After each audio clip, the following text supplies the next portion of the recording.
Di malam 11 Ramadan ini kita juga sering memperingati atau menceritakan, mengenang kisah dari ibu kita, Ummahatul Mukminin, istri Nabi Muhammad SAW yang paling dicintai oleh Nabi.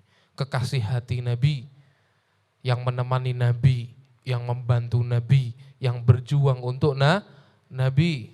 Siapakah itu? Sayyidah Khadijah bintu Khuwailid. Ya, ini merupakan istri Nabi yang sangat dicintai oleh Nabi. Ibu dari anak-anak Nabi, yang membantu perjuangan Nabi, yang pertama beriman kepada Nabi. Seorang wanita yang sangat sabar. Seorang saudagar, pedagang yang sangat kaya raya, cerdas, pintar, cantik, kaya. Wah, komplit. Gak ada wanita seperti Khadijah. Komplit nih. Wis cantik, kaya, pintar, cerdas. Kurang apa coba? Ya. Kalau orang-orang sekarang ini kan mungkin ada yang cantik tapi nggak kaya. Ya. Ada yang kaya tapi nggak cantik. Atau ada yang cantik, ada yang kaya tapi bodoh, ya nggak pinter, kayak warisan atau apa? Nggak pinter dia, nggak cerdas. Ini sudah cerdas, pintar, kaya, cantik, semua komplit. Belum lagi sabar, belum lagi dermawan, ya bahkan kekayaan Makkah itu sepertiga milik Khadijah. Bisa dibayangin kayanya seperti apa. Ya. Allahumma sholli ala Muhammad. Ya. Tapi Sayyidah Khadijah ini seorang wanita yang suci. Ya. Dan beliau adalah wanita yang pertama beriman dengan Nabi Muhammad SAW.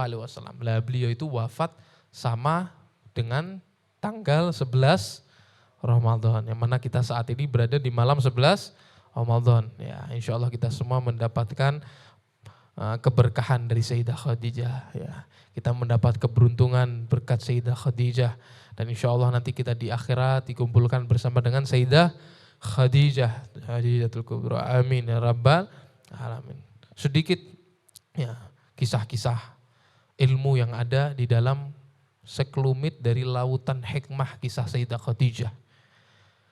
Yang mana beliau ini masih saudara sebetulnya sama Nabi Muhammad. Nasabnya sama Nabi itu masih bertemu di kakeknya ya, yang bernama Qusay bin Kilab. Sayyiduna Muhammad bin Abdullah bin Abdul Muttalib bin Hashim Abdi Manaf bin Qusay bin. Nah, ini Sayyidah Khadijah juga nasabnya bertemu dengan Rasulullah pada kakeknya yang bernama Qusay bin Kilab, atau Kilab yang nama aslinya adalah Hakim. Ya. Beliau lahir ada di Mekah. Ya. Orang Quraisy yang ada di Mekah. Beliau dari keluarga Bani Asad. Ya. Rumahnya Sayyidah Khadijah itu dekat dengan Ka'bah. Ya. Dan Sayyidah Khadijah ini dibesarkan dari keluarga yang terhormat, dari keluarga yang mulia. Ya. Rumahnya Sayyidah Khadijah ini rumah yang paling kaya yang ada di Mekah.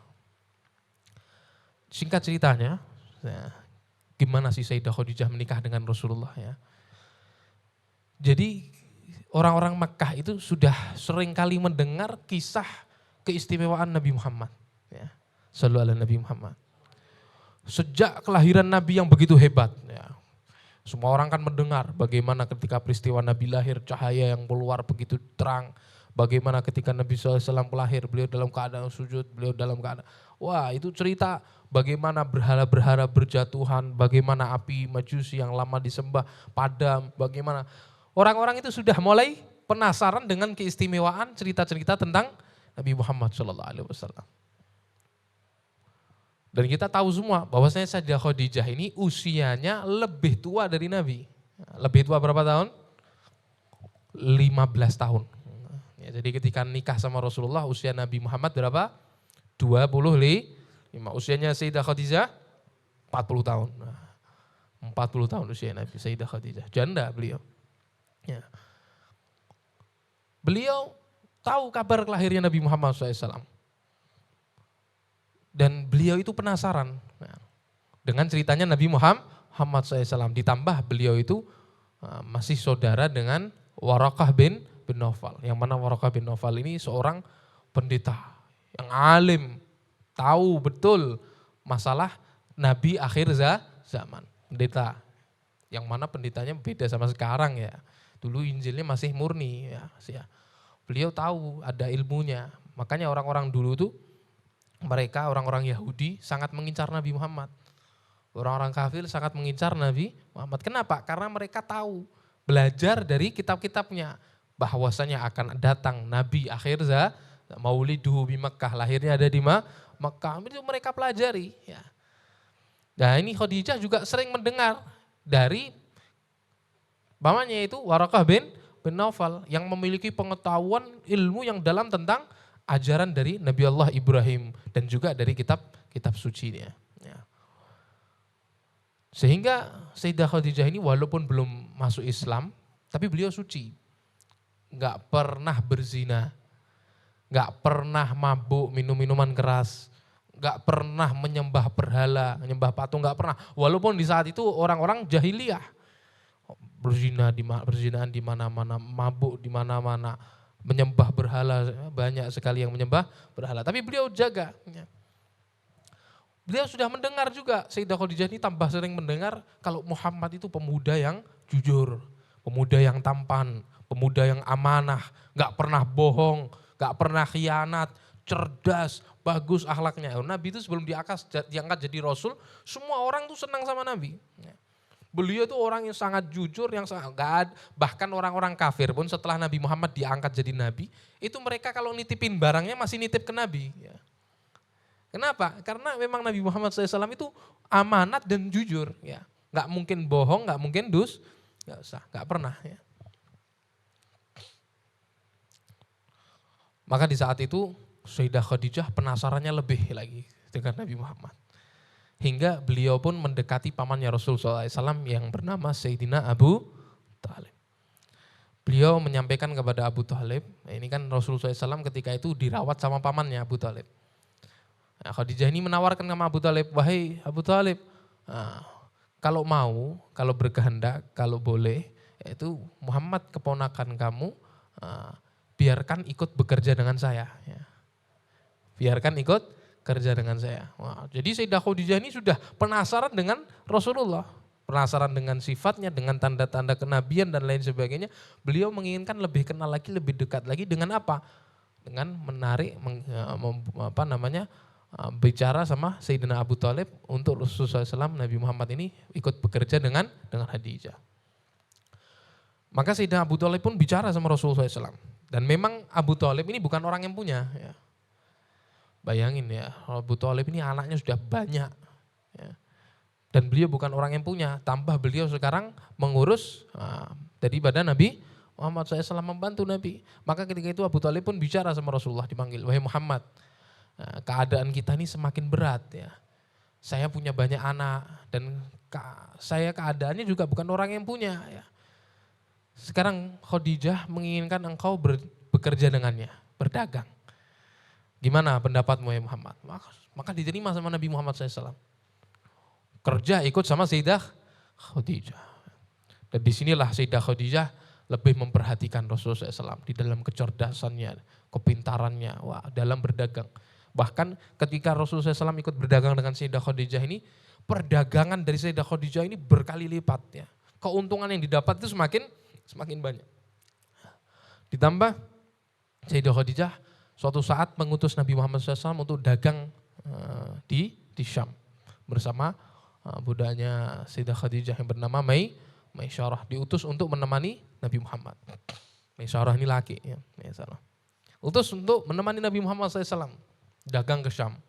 Makanya ini Nabi Muhammad SAW itu sejak kecil sudah berdagang. Makanya kamu jangan malu. Dagang jangan malu, enggak nyuri kok malu ente ya. Kerja jangan malu. Para nabi itu mereka juga mengembala kambing ya. Kenapa? Enggak usah malu. Cari yang halal bekerja, dan itu bukan suatu yang hina, itu suatu kemuliaan. Dan di sini juga ada ilmu. Nah, di antara ilmu ya, kamu kalau mau tahu sifat seseorang seperti apa, ajak dia tadi itu keluar, bepergian. Itu akan menunjukkan sifat aslinya seseorang. Sayyidah Khadijah penasaran dengan sifatnya Nabi Muhammad SAW. Makanya beliau mengutus Maisarah untuk menemani Rasulullah SAW melakukan perjalanan jauh dagang ke negeri Syam. Nanti setelah dari dagang pulang ditanya sama Sayyidah Khadijah, gimana perjalanan dengan Rasulullah? Diceritakan sama Maisarah, subhanallah selama jalan sama Nabi Muhammad SAW ini Nabi belum diutus jadi Nabi ya. Saya nggak pernah melihat Nabi itu berjalan kepanasan. Selalu dinaungi sama awan. Muhammad ini sudah berjalan dinaungi sama awan. Belum lagi nanti di jalan batu-batu yang keras-keras itu menjadi lunak seperti karpet ya. Subhanallah. Pohon-pohon merunduk. Bahkan ada suatu saat ketika itu Rasulullah SAW mampir di salah satu pohon duduk bernaung di bawahnya. Maka ketika itu datang seorang pendeta, orang Yahudi. Ya. Dia juga ahli kitab. Dia bicara, ini Buhairah namanya kalau nggak salah. Dia bicara, siapa ini yang duduk di bawah pohon? Ya. Maka aku jawab, kata Maisarah, aku jawab ini adalah Muhammad.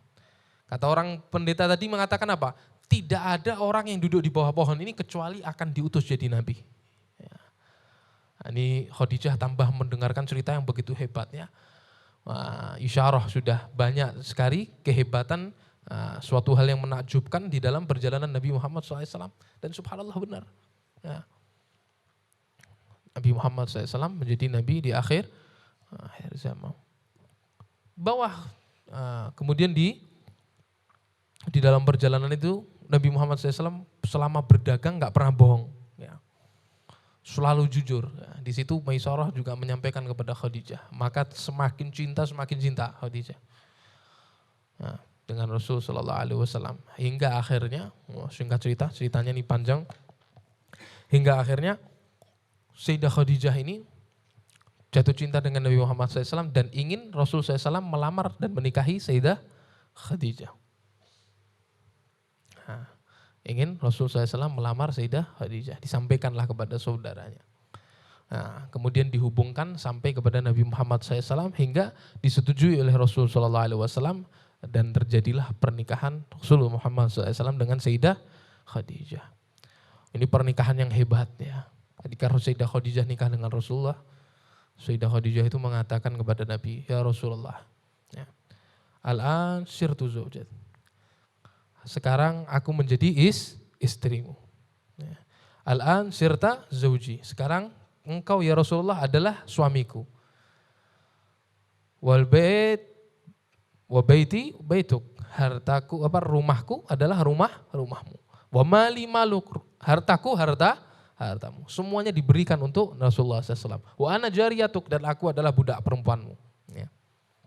Dan ucapan ini bukan cuma sekedar bicara aja. Ya. Kalau sekarang kan wong wedok kabeh perhitungan ya. Semuanya dihitung, 1000 aja masih dihitung. Enggak, kalau Khadijah semua dikasihkan untuk Nabi. Ya. Untuk berdakwah dengan Rasulullah, bisa dibayangin Khadijah ini dari hartanya yang begitu besar, yang begitu kaya, sampai semuanya dihabiskan untuk membantu perjuangan dakwahnya Rasulullah. Itu enggak perhitungan, enggak pernah ngungkit, enggak pernah A, B, C, enggak pernah. Bahkan suatu saat Sayyidah Khadijah ini, ya, ketika berada di dalam kamar sedang menyusui Sayyidah Fatimah putrinya, Rasulullah datang. Ketika buka pintu dilihat Sayyidah Khadijah ini yang keluar bukan air susu lagi tapi darah yang keluar. Maka dirangkul oleh Rasulullah SAW, dipeluk, dan Nabi Muhammad pun bicara, ya, wahai istriku, wahai kekasihku, aku melihat engkau dulu adalah seorang wanita yang kaya raya. Ya. Tapi sekarang kamu untuk makan aja susah, bahkan susu sudah gak keluar, yang keluar darah. Ya. Ini menunjukkan bahwasannya beliau gak makan berhari-hari.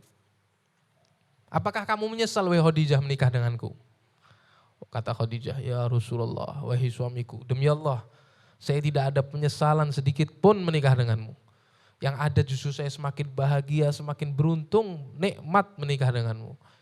Dan dengarkan wahai suamiku, andai kata nanti aku meninggal dunia sedangkan engkau masih membutuhkan sedikit dari harta, maka galilah kuburku, ambillah tulang belulangku, jadikanlah perahu.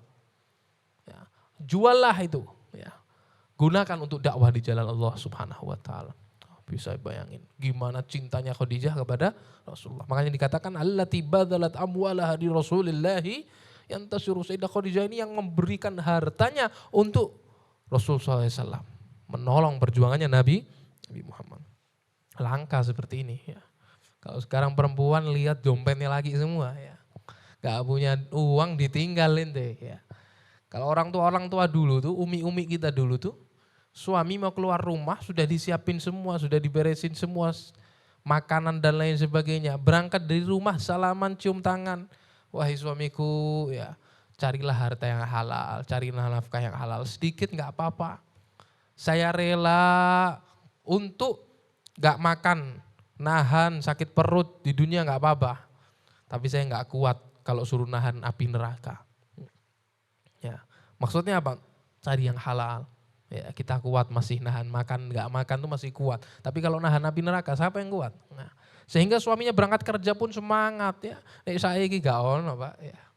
Ente berangkat pulang nggak bawa duit, tak kunceni sampean ya. Nggak ada. Ya. Ini bagaimana Khadijah luar biasa cintanya sama Rasul Shallallahu Alaihi Wasallam. La ilaha illallah Muhammad Rasulullah. Kemudian juga Sayyidah Khadijah ini ya, yang menemani Nabi.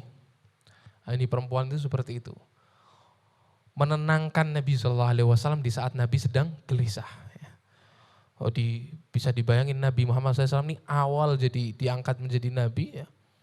Beliau itu menerima wahyu ada di Gua Hira. Itu dari rumahnya Sayyidah Khadijah itu jauh. Ya. Dan Sayyidah Khadijah itu yang membawakan, yang menyiapkan bekal untuk Nabi SAW. Kita bisa dilihat kalau berangkat ke sana, insya Allah bisa berangkat ke sana semua. Itu jauh itu. Sayyidah Khadijah umurnya nggak lagi muda, umurnya sudah 55. Ya.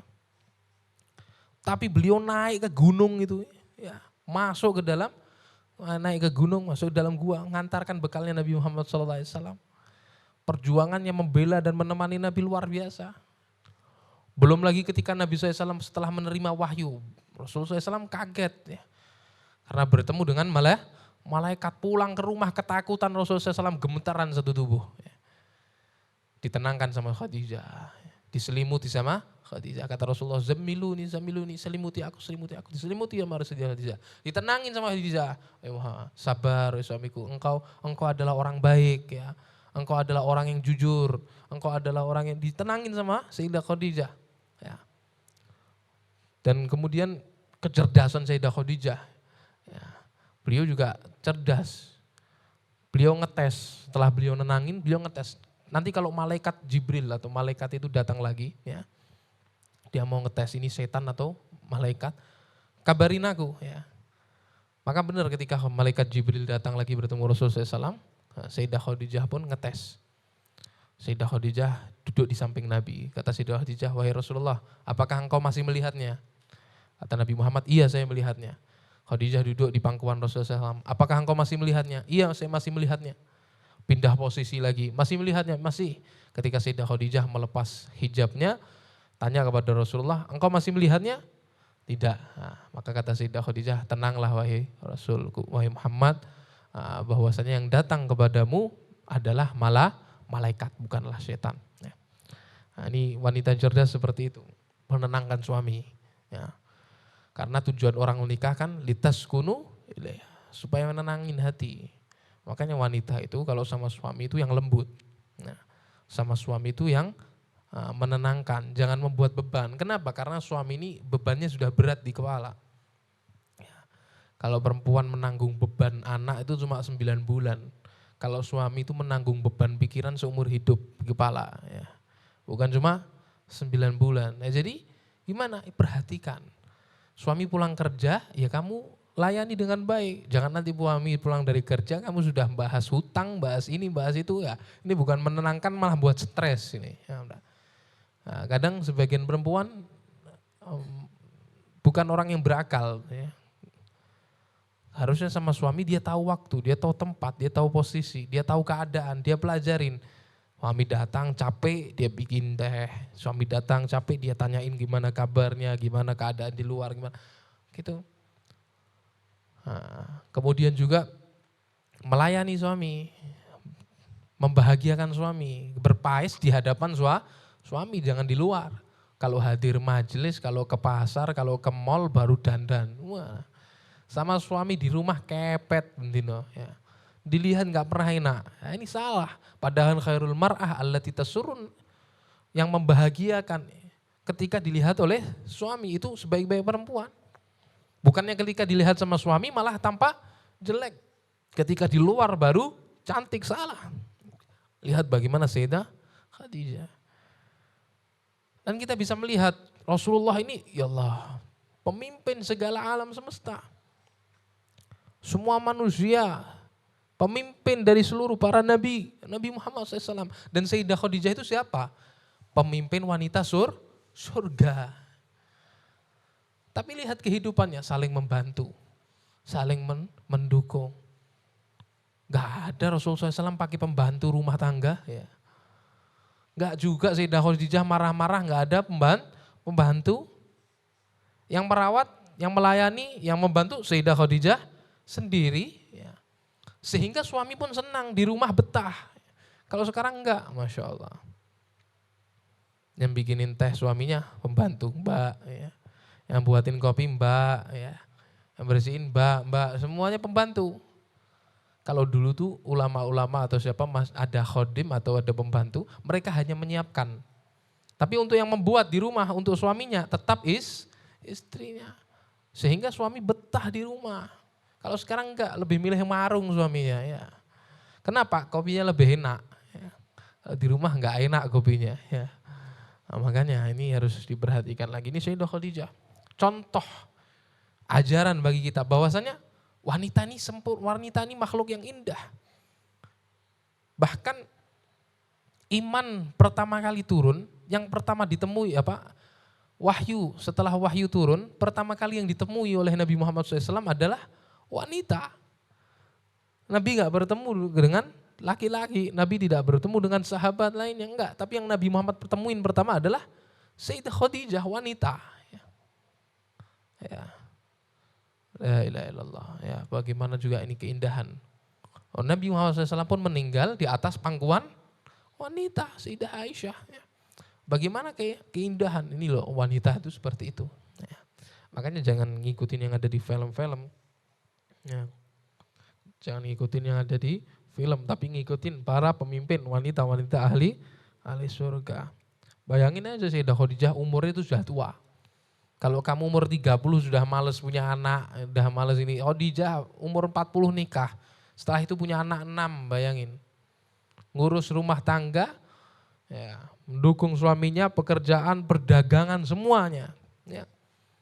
Kuatnya seperti apa sih Khadijah? Belum lagi ujian Nabi besar. Ya. Kamu jadi istri, suami, fulan atau siapa, paling godaan biasa, dicati sama orang biasa, paling cuma di media sosial. Kalau Rasulullah SAW sampai diboikot 3 tahun di lembah, nggak bisa dagang, nggak bisa apa-apa, nggak bisa keluar dari itu tempat, sampai makan dedaunan mereka. Bayangin, ya. Nah, diboikot. Ini Sayyidah Khadijah. Makanya setelah pemboikotan itu,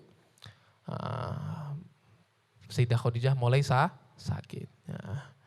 Sakit hingga bertemu dengan ajalnya. Ya.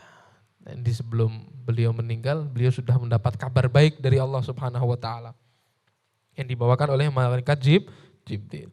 Kata malaikat Jibril, "Faqra 'alaiha salam min rabbiha wa minni wa basyirha bi baitin fil jannah min qasab la sakhab fihi wa la nasab." Sampaikan salam kepada Khadijah dari Tuhannya. Nah, Allah menyampaikan salam kepada Khadijah. Dan dariku, dari malaikat Jibril, wa basyirha bi bait, dan sampaikan kepada dia kabar baik, apa? Dia akan mendapatkan istana nanti di surga. Fil jannah min qasab la sakhab fihi wa la nasab. Mana istana surga itu enggak ada lagi capek, enggak ada lagi lelah, ya. Istana surga yang paling nikmat. Nah, istana dunia masih mumet sampean bayar pajak, ya. Kalau istana surga sudah enggak ada capek, enggak ada lelah, enggak ada pusing, ya. Nikmat sekali, ya. Makanya nanti Rasulullah SAW itu istananya itu nanti samping istananya istri-istrinya. Ya. Sayyidah Khadijah. Ya. Di antaranya istrinya juga siapa? Sayyidah Maryam dan Sayyidah Asiyah. Itu nanti jadi istrinya Nabi Muhammad. Jadi Siti Maryam, ibunda Nabi Allah Isa, dan Siti Asiyah. Siti Asiyah itu masih suci. Suaminya siapa? Ya, itu nanti di akhirat, di surga akan menjadi istrinya Nabi Muhammad. Makanya sampean kalau baca maulid itu kan ada di fasal mahalul qiyam itu. Fahadharat bitaufiqillahi sayyidatu Maryam wa sayyidatu Asyah. Ketika Nabi Muhammad lahir itu, bidan-bidannya Nabi Muhammad itu diantaranya Siti Maryam sama Siti Asyah. Ya. Ketika Nabi Muhammad lahir, Siti Maryam sama Siti Asyah hadir. Kenapa? Karena Siti Maryam Siti Asyah ini nanti akan dinikahkan oleh Allah. Ada di mana? Surga. Mahalul Qiyam apa? Ya arusal khafiqain, ya kan. Ini kan ada di Mahalul Qiyam. Ya arusal khafiqain. Nabi Muhammad ini jadi arus, jadi manten di dua alam, di dunia dan di akhirat. Ya. Di dunia nikah, di akhirat nanti juga nikahkan dengan Siti Maryam dan Siti Asyah. Ya. Ini wanita-wanita surga. Wanita-wanita yang istimewa, yang mana berjuang dengan Rasulullah SAW, menemani perjuangan Nabi Muhammad SAW. Insya Allah berkat Sayyidah Khadijah, berkat Sayyidah Fatimah, berkat mereka wanita-wanita yang hebat, Allah Subhanahu wa taala berikan keberkahan kepada kita semua, kepada anak-anak kita, kepada semua saudara-saudari kita, hingga wanita-wanita kita bisa mencontoh dan meniru mereka. Dan anak-anak kita pun juga bisa mengikuti jejak-jejak mereka, karena kisah-kisah ini penting. Penting bagi pendidikan keluarga kita. Kalau kita sering ceritakan kisah-kisah ini, insya Allah mereka niru mereka. Tapi kalau yang kita tunjukkan sinetron, film, drakor, malah ya, yang mereka ikutin malah orang-orang kafir. Padahal idolanya nggak kalah, lebih jauh lebih hebat. Ya, insya Allah kita dapat keberkahan mereka semua.